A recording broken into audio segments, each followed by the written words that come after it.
So let's have a look up close at the Power wrist ball. So there's a gyro ball there, 1 minute, one healthy hand, and there it is just there. So it's a ball that sits inside it. So what you have to do is you have to start by winding up if you want to use it. So without it, it's very hard to be able to turn it. Very simply, and you also got this as well, you can attach to it if you want to attach it to your wrist or something. So simply as you just wind it all up, like so. Nice and easy. Now this is designed to improve wrist strength and also wrist stability as well. So you put it there and then you do that, you wind it up.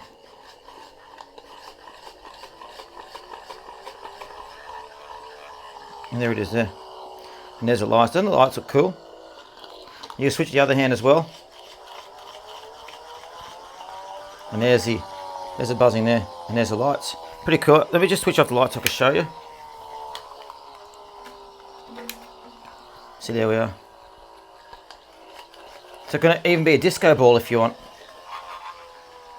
So there we are. Pretty, hey? It's very easy to keep going.